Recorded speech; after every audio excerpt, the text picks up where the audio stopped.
Cześć kochani, witam was wszystkich bardzo serdecznie w kolejnym odcinku i jest to odcinek nietypowy, bo ostatnio nie ma takich treści na moim kanale, w których po pierwsze mówię po polsku, po drugie nagrywam takiego vlogaska, żeby sobie pogadać, a poza tym zmieniam też kolor włosów, więc wszystko teraz jeszcze wbijam 5 milionów subskrypcji na tym kanale i w ogóle jest jakby wszystko zupełnie inaczej, nie tak jak było kiedyś za czasów starej Mamiko, więc teraz też może trochę przypominam wam starą Mamiko, bo w tych włosach to byłam w takich włosach byłam po prostu przez lata i pewnie taką mnie też pamiętacie z Bombsite'u A też i nagrywam tego vloga dlatego, że w ostatnim czasie na moim TikToku w sumie najbardziej jedyne komentarze jakie czytam po polsku to co się ze mną stało, co oni ci zrobili, gdzie jest Mamiko, co się ze mną dzieje, dlaczego oni tak cicho.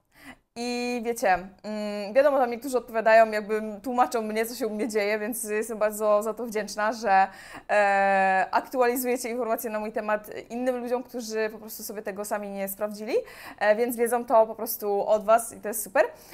Natomiast u mnie jest wszystko dobrze. Nic się ze mną nie stało, bo to pytanie, co się ze mną stało i co oni ci zrobili, brzmi totalnie jakby mi się coś złego działo, a mi się naprawdę wszystko dzieje dobrze. Mam takich, no wiecie, wybrałam sobie może 3-4 pytania takie, na takie ogólne tematy, które chcę wam wytłumaczyć, o co wszystkim chodzi, dlaczego robię pewne ruchy, a dlaczego niektórych nie robię. Więc tak, zaczęło się wszystko od tego, jak się wyprowadziłam do Singapuru. Wyprowadziliśmy się, znaczy wiecie, to, że ja się wyprowadziłam do Singapuru, więc okej, przyjmijmy, że pytanie jest, dlaczego wyprowadziłam się do Singapuru. Zacznijmy od tego, że ja z Singapurem jestem powiązana już od wielu lat, bo odkąd poznałam się z Darnim i się związaliśmy, a on jest Singapurczykiem, no to podróżowaliśmy do Azji bardzo dużo, a szczególnie właśnie lataliśmy do Singapuru. No i było tak często, że byliśmy, wiecie, 3 miesiące tu, 3 miesiące tu, 3 miesiące tu i tak po prostu lataliśmy sobie, że koniec końców wychodziło, że i tak praktycznie pół roku byłam w Singapurze. No może mniej niż pół roku, bo wiadomo, nie mogłabym być dłużej jako turysta. No więc tak to wyglądało, że byłam z tym Singapurem powiązana, cały czas były treści z tego, były filmiki, były zdjęcia, bo wtedy jeszcze nie było rolek, nie było tak TikToczków w takich formach, jak są teraz popularne, nie było, więc po prostu było to na Instagramie, na YouTubie. No w każdym razie, no i wiecie, przyszły te czasy, w których nas zamknęli w domu i akurat wtedy my byliśmy świeżo po powrocie z Singapuru i to wszystko wybuchło, więc po prostu siedzieliśmy w domu cały rok. Tak na serio siedzieliśmy w domu cały rok, więc no trochę mieliśmy tego dość, strasznie też tęskniliśmy ze Singapurem. Ogólnie sytuacja zawsze wyglądała tak, że jak my wylatywaliśmy do Singapuru na te 3 miesiące, to ja zawsze miałam taką tęsknotę za jakimś tam polskim jedzeniem i tak dalej. No bo wiecie, ja jestem trochę żarłokiem, ja lubię sobie zjeść, bardzo lubię polskie jedzenie, więc po prostu zawsze mi tego po 3 miesiącach brakowało i wtedy już się cieszyłam, że wracam, ale z kolei jak już byłam chwilę w Polsce, to zawsze tęskniłam za Singapurem i singapurskim jedzeniem, singapurskim klimatem, pogodą, pięknym, wiesz, słoneczkiem, no i w ogóle takim przede wszystkim bezpieczeństwem. No ja uwielbiam Singapur właśnie za wiele rzeczy, ale to mogę w ogóle inny odcinek o tym nagrać. No nieważne, w każdym razie, no jak nas zamknęli, no to było parę spraw, które Darnie musiałby załatwić w Singapurze, a nie był, znaczy tak, on mógł lecieć do Singapuru, a ja bym musiała zostać w Polsce i sytuacja wyglądała tak, że jakby on poleciał, to nie wiadomo, czy bym mógł w ogóle wrócić. Więc te moje nowe włosy, mam nowe włosy, to w ogóle jest dopiero od chyba 2 dni te włosy mam, więc jeszcze się nie mogę przestawić i ciągle je, mam wrażenie, że dotykam, więc sorry za to.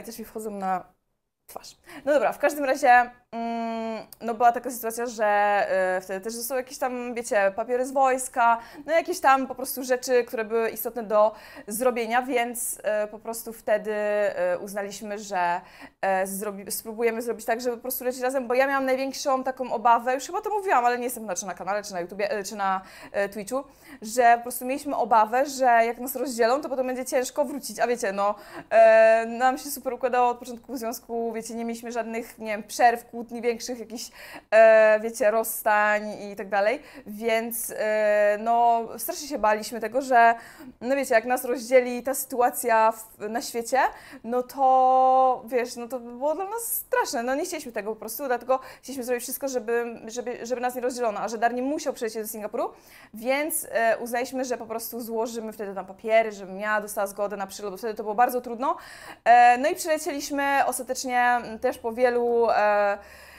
przygodach, ale w końcu się udało, no ale przez to, że to było po wielu przygodach, wstępnie mieliśmy lecieć na 3 miesiące, tak jak kiedyś, ale ostatecznie, jako że nam się ten wyjazd przesunął o miesiąc, to uznaliśmy, że tam, jako że nam się kończy w ogóle mieszkanie, znaczy wynajem mieszkania w Polsce, no tam chyba w lutym się kończył, a my w styczniu wylatywaliśmy, więc mówię, może to jest jakieś przeznaczenie, wiecie, ja czasami wierzę w takie znaki, nie, że jestem jakąś, wiecie, jak to powiedzieć, no wiecie o co chodzi, nie wierzę w jakieś tam przesądy czy coś, ale czasami wierzę w takie sygnały, że może tak miało być, wiecie, lubię tak powiedzieć, o, może tak miało być, wiecie, tak sobie to wytłumaczyć.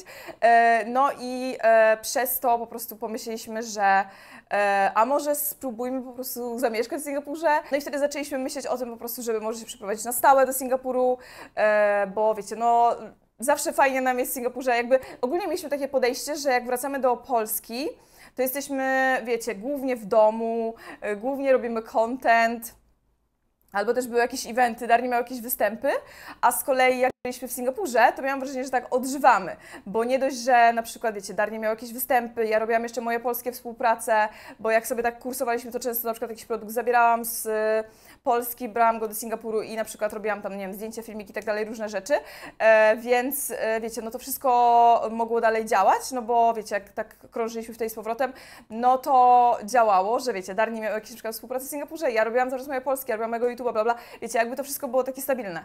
No ale wiecie, no sytuacja na świecie się zmieniła, no postanowiliśmy, że dobra, zaryzykujemy, spróbujemy. No i wiecie, to też było dla mnie dużym krokiem, no bo ogólnie jeszcze na początku, jak się przeprowadziłam do Singapuru, to wiecie, wszystko robiłam sobie po polsku i też była taka sytuacja, że... I też było tak, że miałam jakieś współpracę z Polski, więc po prostu firmy wysyłały mi jakieś produkty, no ale jakoś im dłużej byłam w tym Singapurze i nie wracałam i wiecie, na przykład odmawiałam jakichś eventów, odmawiałam jakichś tam na przykład spotkań, gdzie proponowałam online, ale jakby tak przez to, że nie byłam dostępna na miejscu, zostałam troszeczkę tak, wiecie, wyrzucona z tego, z tej takiej bańki influencerów polskich, mimo że cały czas miałam polskich odbiorców. Szczególnie właśnie na Instagramie miałam, wiecie, bardzo dobre zasięgi i tak dalej i głównie te współprace kręciły się u mnie na Instagramie. YouTube to był zawsze taki dodatkowy, znaczy kiedyś jeszcze było tak, że tam miałam jakieś współprace na YouTubie, ale później już bliżej tego czasu, w których nas zamknęli w domach, nie miałam współpracy na YouTube, utrzymywałam się po prostu z Instagrama. A YouTube był taki dodatkowy i wiecie, tam się coś kręciło, byli jacyś widzowie, ale to nie było tak, że jakieś, wiecie, szalone odcinki miałam. Ja to zawsze byłam taka w ogóle casualowa w tych odcinkach, właśnie też chcę dzisiaj do tego przejść. No, w każdym razie, no wyprowadzka, prosta sprawa, wyprowadzka była po to, żebyśmy sobie dobrze żyli. W tamtym okresie w Singapurze było bardzo stabilnie, w Polsce było bardzo niestabilnie, jeśli chodzi o pewne rzeczy właśnie związane z tym zamknięciem w domu. Nie chcę używać jakichś słów, bo wiem, że YouTube blokuje za pewne słowa, więc wiecie, o czym mówię, więc po prostu też nie dość, że Darni musiał zrobić te dokumenty, no to no uznaliśmy, że to po prostu jest przeznaczenie, że po prostu to jest miejsce dla nas do życia. No i że spróbujemy. Najwyżej polecimy na 3 miesiące, po 3 miesiącach po prostu wrócimy. No ale zostaliśmy i jesteśmy już ponad 3 lata, więc no dobrze się tutaj czujemy, dobrze nam się układa, jesteśmy też po ślubie. Często ludzie na przykład zarzucają mi w komentarzach, że ja zostawiłam Polskę, że ja zostawiłam polskich widzów. Ale wiecie, ja cały czas tak naprawdę nagrywałam, cały czas były treści po polsku na Instagramie, na YouTubie, na TikToku, ale po prostu z czasem, ja nie wiem jak to działa, ale z czasem coraz więcej osób z Singapuru i tutaj w ogóle regionu zaczęło mnie obserwować. Ja też się wybiłam wiralowo z jednym filmikiem takim typowo lokalnym. Przez to byłam zaproszona, wiecie, tam do lokalnych gazet, bo tutaj nadal gdzieś takie lokalne gazety się jakby funkcjonują. To w Polsce jest trochę inaczej niż w Singapurze. Tutaj są jakieś takie gazety, no są też papierowe, ale wiadomo też są online. No i to się czyta, w tym są newsy. Nie ma raczej takich kanałów newsowych, stricte jak są w Polsce. Tutaj YouTube trochę też tutaj działa inaczej, jest trochę, mam wrażenie, że o wiele mniejszy hype niż w Polsce, nie ma takiej publiki zaangażowanej, no ale w każdym razie no, wybił mi się ten TikTok, wybiło mi się to też na Reelsach i wiecie, no dla mnie to była duża szansa, bo podczas gdy w Polsce zaczęli mieć problem z tym, żeby na przykład mieć współpracę ze mną, bo no nie wiem, często słyszałam rzeczy typu a problem będzie z wysyłką, a bo wysyłaliśmy kiedyś na jakąś wyspę i nie dotarła. I wiecie, to tak brzmiało, jakby Singapur był w ogóle na innej planecie i jakby był problem z wysyłką, gdzie wiecie, tu za chwilę będą latać te taksówki, takie wiecie, drony. Przynajmniej takie są plany, miało być w tym roku, ale nie wypaliło. A ludzie myślą, że tu jest jakaś, nie wiem, dzicz, wyspa, dżungla czy cokolwiek i że, nie wiem, paczki nie dochodzą. Albo nawet też mogę Wam powiedzieć taką ciekawostkę, miałam mieć też jakąś współpracę, która już była potwierdzona. Zaproponowałam, że moja menedżerka z Polski mi wyśle tę paczkę. Natomiast firma powiedziała, że oni to wyślą i słuchajcie, ta współpraca miała być 2 albo 3 tygodnie od wysyłki, a oni wysłali to, uwaga, pocztą polską, ekonomiczną i przyszło to po 30 dniach, więc nie byłam w stanie zrobić tej współpracy. No, więc, no nie wiem, nie chcieli, żeby moja menedżerka wysłała, a sami wysłali pocztą polską ekonomiczną, gdzie moja menedżerka by wysłała kurierem, który by dostarczył mi to w 2 dni, tak jak to zwykle robiła. Więc no powiem Wam, że po prostu na tej linii też współprac pojawiło mi się dużo problemów, przez co jako, że pojawiły mi się możliwości tutaj na miejscu, to zaczęłam z nich korzystać. No nie wiem, jak normalnie myślący człowiek. Jeżeli w jednej pracy Ci nie idzie, no bo co by nie było, nie szło mi w zdobywaniu prac z Polski, to trzeba sobie znaleźć alternatywę. Jeżeli pojawia się ta alternatywa sama, bo udało Ci się z jakimś filmem i wszyscy się Tobą interesują, no to z tego korzystasz, nie? Więc, a jeżeli w tym momencie bym zaczęła nadal nagrywać po polsku, to bym sobie zablokowała możliwość współpracy tutaj. I tutaj mówię stricte o Instagramie, no też TikToku, to jest jakoś tam powiązane, ale no głównie chodzi o Instagrama. Jakieś takie też eventy, na których tutaj na przykład biorę udział, które są współpracami. Więc wiecie, no tak to wygląda. I teraz jeszcze sytuacja się dodatkowo zmieniła, bo od pół roku rozwija się mój kanał na YouTubie, na shortsach, co w ogóle było takie trochę niespodziewane. Ja w ogóle nawet nie myślałam, że z tego są jakieś pieniądze, wiecie. To było tak, że Darni Okej, zacznę od początku. Teraz jest zmiana tematu. Temat moich shortsów. Co, jak i dlaczego. To wszystko się zaczęło od tego, że Darni, wiecie, miał jakieś takie pomysły i chciał je realizować. No i on ogólnie jest, wiecie, fanem anime, on ogląda tego bardzo dużo. No i zaproponował, żebym nagrała z nim taki, a nie inny filmik. Wiecie, na początku ja na początku tak mówię, no dobra, trochę tego nie rozumiem, ale okej, będę bardziej aktorką w jego po prostu pomyśle, więc wystąpiłam. No i wiecie, ja już nie pamiętam, jak to było chronologicznie, kiedy to się wybiło, czy to od razu się wybiło, nie pamiętam. No w każdym razie na Instagramie robiło to potężne wyświetlenia, od samego początku tak naprawdę. No i też zaczął Darni wrzucać na te shortsy.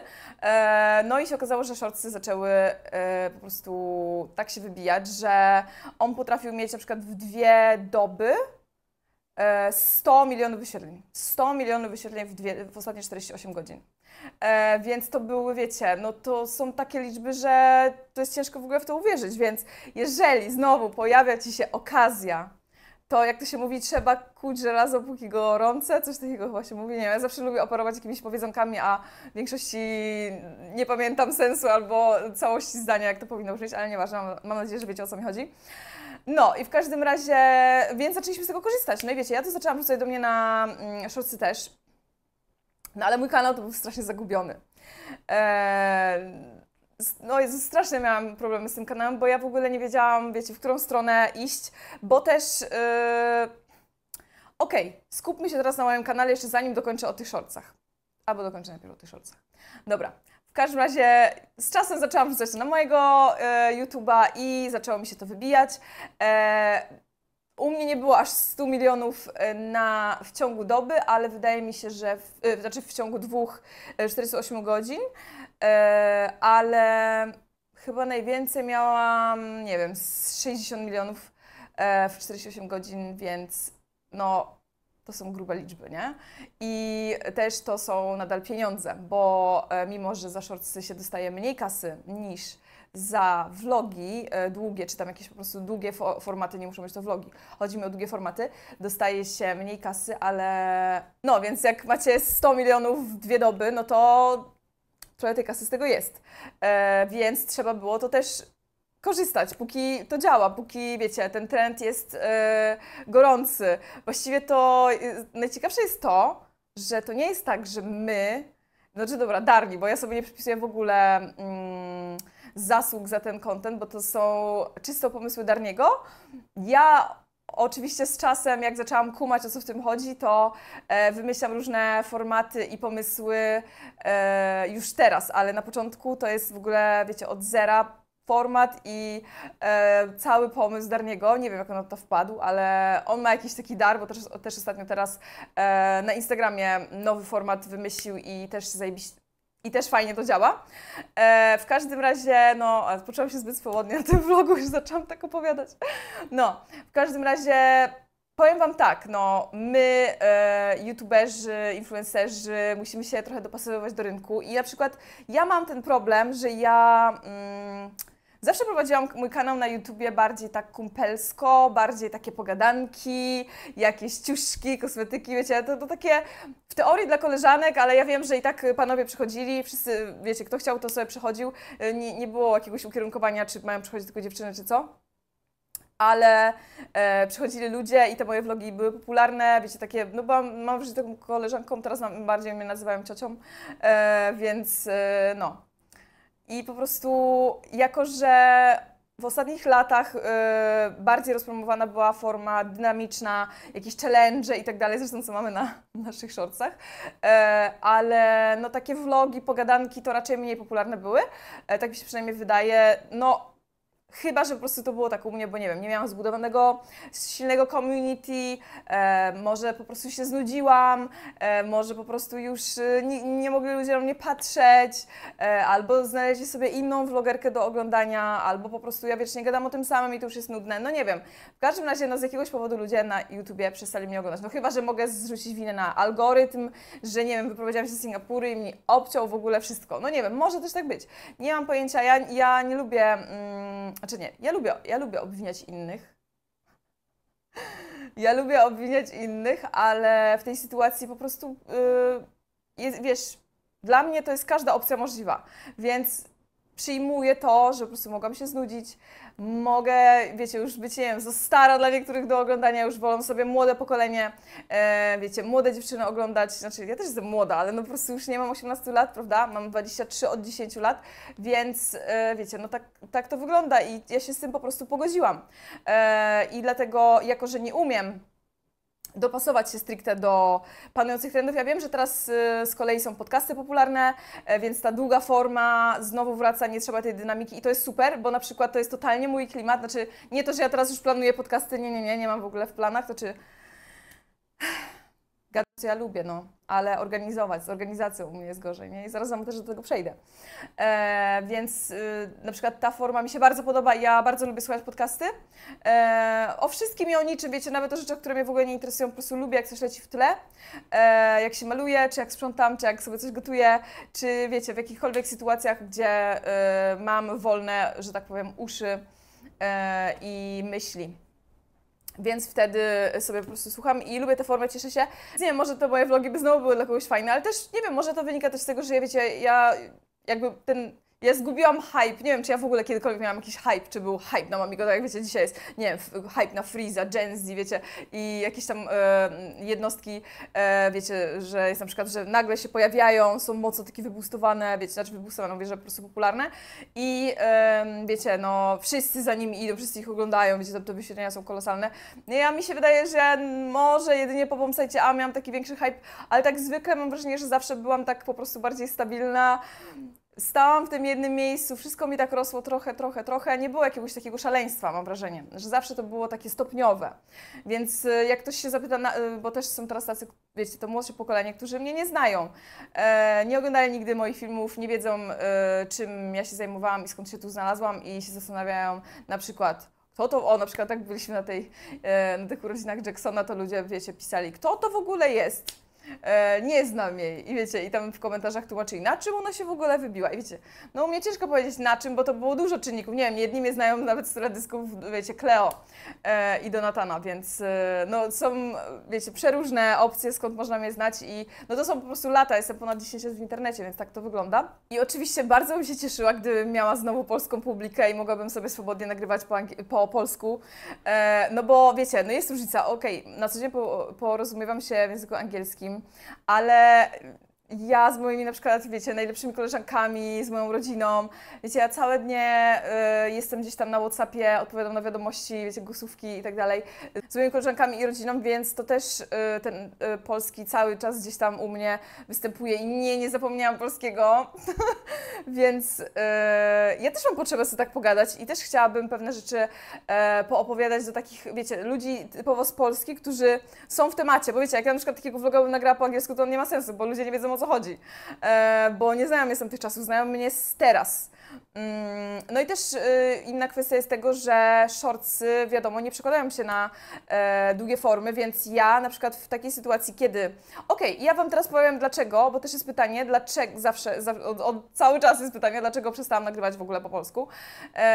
No to właśnie na Instagramie już wiecie dlaczego, bo jakby wiecie, no nikt tam... Też mi się wydaje, że ludzie na Instagramie to im jest wszystko jedno, czy jest po polsku, czy po angielsku, na przykład jak jest post, no bo można sobie kliknąć tłumacz, nie? Więc to mi się wydaje, że akurat jest dla ludzi bezproblemowe. A też niektórzy nie czytają w ogóle, co na Instagramie jest napisane, więc jest to wszystko jedno. Zresztą ja mam wrażenie, że w Polsce ludzie też oglądają content i to bardzo intensywnie, anglojęzyczny, więc mi się wydaje, że Instagram i TikTok to jest najmniejszy problem. Tam raczej nikt, myślę, że nie ma za bardzo problemu z treściami po angielsku. Natomiast największy problem jest na YouTubie, dlatego ten YouTube był najdłużej po polsku. Ze wszystkich moich platform YouTube był najdłużej po polsku.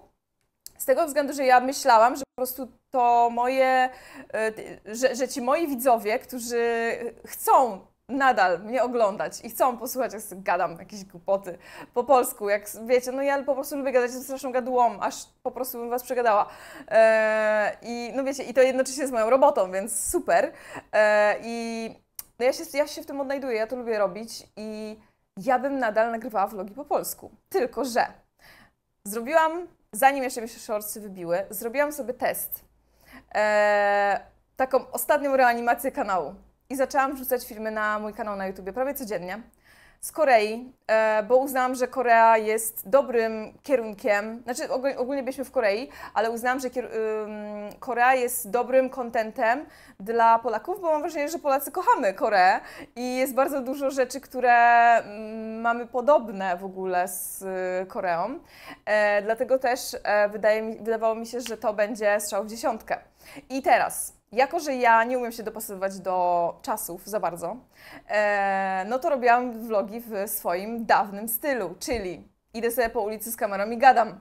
I mi się wydawało, że to jest okej, bo sama oglądam niektóre takie kanały właśnie tego typu, które nie są szalenie dynamiczne, w których po prostu idzie sobie dziewczyna z kamerą i sobie gada. I ja to lubię. To jest taka codzienność z moją, wiecie, koleżanką z internetu, z którą na przykład, nie wiem, jem śniadanie i ona sobie idzie właśnie po ulicy i sobie opowiada, że idzie sobie do sklepu.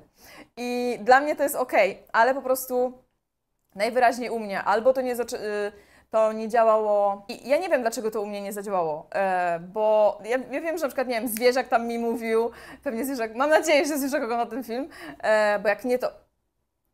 No, w każdym razie Zwierzak zawsze mówił, że nie, no nie możesz tak, Wera, to nie te czasy, z kamerą tak nie możesz, musisz inaczej, musisz jakiś format wymyślić. I wiecie, ja po prostu mi to aż głowa paruje, jak ja takie coś słyszę, nie? I ja wiem, że on ma rację, ale ja mogę albo nagrywać takie, albo wcale. I to nie jest tak, że wstawiam, mam teraz warunek czy coś, nie? Tylko po prostu ja nie umiem inaczej, ja tylko tak umiem. Bo ja Wam powiem tak, ja nie umiem organizować większych przedsięwzięć. Ja zawsze chcę, żeby to było takie, wiecie, organiczne, takie, wiecie, naturalne, że no, nie wiem, że ja sobie spędzam z Wami czas w ten sposób, że to jest taka iluzja spędzania czasu wspólnie. I zawsze chciałam, żeby tak wyglądało, bo ja sama lubię taki content. I no nie wiem, ja widocznie nie mam siły przekazu, nie potrafię zbudować społeczności, która będzie coś takiego oglądała.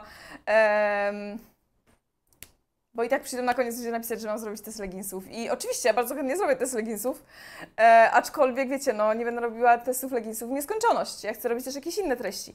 Więc robiłam te filmiki z Korei przez prawie pół roku, prawie codziennie. Były takie dni, że naprawdę codziennie, ale też z przerwami, ale takimi, że na przykład 1-2 dni.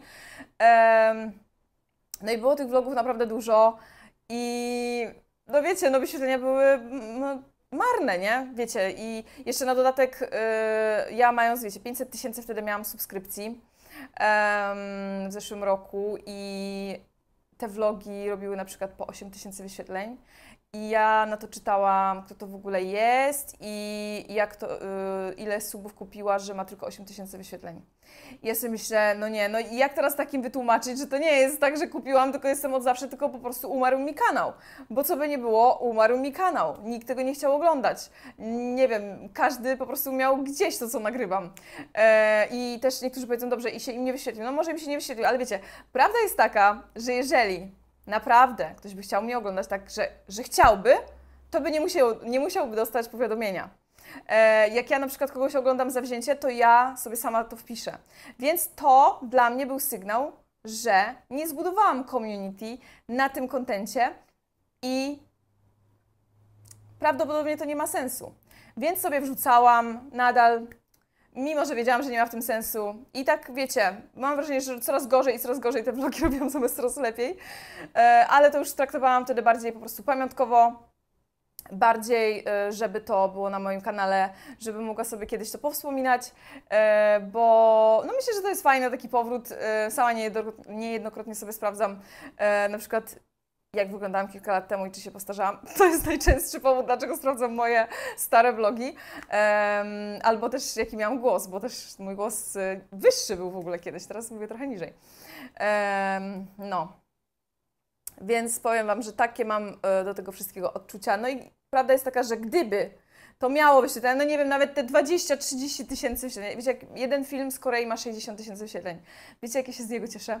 Wiecie, jak ja się cieszę, że to ma 60 000 wyświetleń? Okej, w ostatnim, nie wiem, 4 miesiące temu chyba, wrzuciłam film po polsku, w którym się przedstawiam nowym widzom. I ten film faktycznie ma chyba 80 000 wyświetleń i to mi też dało wtedy do myślenia, czy może powinnam zacząć wszystko od nowa i wiecie, mówić do Was od nowa. Ale wtedy mój kanał zaczął szalenie rosnąć. No właśnie do tego stopnia, że z 500 000, kiedy to było? W sierpniu zeszłego roku, mamy za chwilę, nie wiem, prawdopodobnie dzisiaj albo jutro, 5 milionów subów na tym kanale. I oczywiście ja wiem, że suby zbudowane na shortsach to nie to samo, co suby zbudowane na vlogach, na długich formach. Oczywiście ja to wiem. Ale przecież ja tego nie zatrzymam, ja się z tego cieszę, bo to jest mimo wszystko jakieś osiągnięcie, nie? Że komuś się w ogóle chce to kliknąć. No, więc takie mam odczucia. Jestem totalnie z Wami szczera. Gadam sobie tak, jakby w sumie to był stream, tylko nikt mi nie odpowiada, więc trochę czuję się... jakby mi odwaliło, że gadam sama do siebie. No ale taka rola youtuberów i... Nie mówię, że nigdy na tym kanale z powrotem nie będzie, bo wiecie, ogólnie, że nigdy nie będzie polskiego, bo ogólnie sytuacja wygląda tak, że shortsy i vlogi, znaczy i długie formy, to jest zupełnie inna bajka, to jest zupełnie inny algorytm, to się zupełnie inaczej będzie prezentowało. Aktualnie mogę Wam powiedzieć, że mam na vlogach bardzo małe wyświetlenia, mam też chyba jakieś 4 vlogi po angielsku i ogólnie jak patrzę ostatnie 28 dni na długą formę, no to moich widzów z Polski jest tylko 14% na długiej formie. Może to wynikać z tego, że... Sami sobie odpowiedzmy. Z czego to wynika? No nie wiem. Właśnie 14%, no prawdopodobnie przez to, że te vlogi anglojęzyczne pozycjonują się gdzieś indziej, bo są po angielsku. Nie wiem, ja nie wiem, jak to wszystkie działają, to jest, wiecie, sekret internetu, nigdy się nie dowiemy, jak to dokładnie działa, no ale prawdopodobnie tak to działa, że jeżeli jest w danym języku, no to będzie się bardziej pozycjonowało w krajach, gdzie ten język występuje, tak mi się wydaje, ale mogę się mylić, możecie mnie poprawić, bo ja jestem osobą, która chce się uczyć całe życie, jeżeli gadam głupoty, to proszę mi to powiedzieć. I kolejna kwestia to jest taka, że jeżeli by była taka sytuacja, że no nie wiem, ten vlog na przykład teraz wygląda, jakbym was stawiała w ogóle pod ścianą, że teraz musicie mi wybić tego vloga, to wtedy będą vlogi po polsku. No nie, ale prawda jest taka, wiecie, no na logikę, no każdy człowiek myślący, jeżeli widzi, że vlog po angielsku się nie klika, a vlog po polsku się klika, no to co? To co robi? Wiadomo, będzie robił to, co się klika, no na tym polega moja praca, wiecie. Więc z jednej strony ludzie przyjdą zapytać się, a z czego ona się w ogóle utrzymuje? A z drugiej strony powie, czyli co, wszystko dla pieniędzy, więc wiecie, no tak naprawdę cały czas jesteśmy w pułapce. No dlatego, no mówię, ja po prostu będę szła z wiatrem, nie pod wiatr. Jedynie co chciałabym, no nie chciałabym, nawet tego nie obiecuję, bo ja nigdy nie będę potrafiła robić filmów typu, nie wiem, jak robi Oj Wojtek, który robi super robotę, zawsze jest wszystko zorganizowane, wiecie, już no Freeze to już jest jakby oczywista sprawa. Są youtuberzy w Polsce, którzy naprawdę robią świetną robotę i to jest wszystko, to są, wiecie, to są projekty. Ja nigdy nie robiłam własnego projektu, żadnego tak naprawdę, który organizowałabym, wiecie, sama i tak dalej. Ja na przykład zawsze jestem otwarta na dołączenie do jakiegoś projektu. Okej, cofam. Bombsite jest moim największym projektem, który wyszedł z mojej inicjatywy, który do połowy był zrobiony bez udziału jeszcze wtedy Gimpsona, ale potem Gimpson dołączył, więc jest to nasz wspólny projekt. Ale okej, przyjmijmy, że to jest jedyny projekt na YouTubie, jaki zrobiłam, który wyszedł z mojej inicjatywy, z pomocą innych osób, a nie, że ja dołączyłam do ludzi, którzy już coś zorganizowali. Wiecie, o co chodzi? No, w każdym razie, a poza tym to nigdy. I wiecie, i też nigdy nie wypuściłam kolejnej piosenki, bo nie umiem. Znaczy, wiecie, no, ogólnie powstało kilka piosenek, które nigdy nie ujrzały światła dziennego, ale na pewno nie wyjdą. Przynajmniej nie pod moim imieniem. Może pod czymś innym. W każdym razie, ale nie wykluczam, bo śpiewam sobie trochę. Coś tam się uczę. Jakieś covery robię. Może coś rzucę, może coś nagram. Bardzo bym chciała, bo kocham to robić. Już chłopacy na dole hałasują, bo jest u nas kolega. Beatboxer, Darniego kolega. I sobie robią muzę właśnie. Akurat o muzyce mowa. Powinni teraz przyjść i zabeatboxować, to by było jakby było ustawione, ale niestety nie jest to ustawione i nie przyjdą, bo słyszą, że z kimś gadam i pewnie będą chcieli przeszkadzać. No, w każdym razie, moi drodzy, to chyba będę kończyć. Nie wiem, czy coś jeszcze mam dodać. Za dużo się rozgadałam, pewnie i tak nikt tego nie obejrzy. Zrobi to znowu 3000 wyświetleń w miesiąc i wiecie, no tyle z tego będzie. Ale po prostu, jeżeli ktoś kiedyś miałby jakieś pytanie, dlaczego, co się ze mną stało, dlaczego zmieniłam content, dlaczego odeszłam, dlaczego nie nagrywam po polsku, dlaczego opuściłam Polaków, dlaczego jestem teraz taka, a nie inna, no to wydaje mi się, że ten vlog po prostu Wam przedstawia mój punkt widzenia i dzięki temu wiecie, czym ja się kieruję. Wiecie, czym ja się kieruję? Ja się kieruję po prostu możliwościami, bo w tej robocie to chyba tak trzeba. Trzeba po prostu korzystać z możliwości, jakie się pojawiają no i tak to będę robić, nie? Może kiedyś coś sama, jakiś projekt zrobię, ale na pewno jestem otwarta na projekty. Jeżeli macie jakieś pomysły i potrzebujecie takiej małej, skromnej dziewczynki, że nie mam zrobionych paznokci, przepraszam, to jest pierwszy raz, że od 3 dni nie mam zrobionych paznokci, no. Ale po prostu nie miałam czasu. Te influencerki takie zajęte. Dobra, moi drodzy, kończę tego vloga. Fajnie, że byliście. Jak ktoś przyszedł, to może napisać komentarz. Będzie mi mega miło. Stara Mamiko nie wróci, ale będzie udawać, że nadal gdzieś tam jest. A może gdzieś tam jest.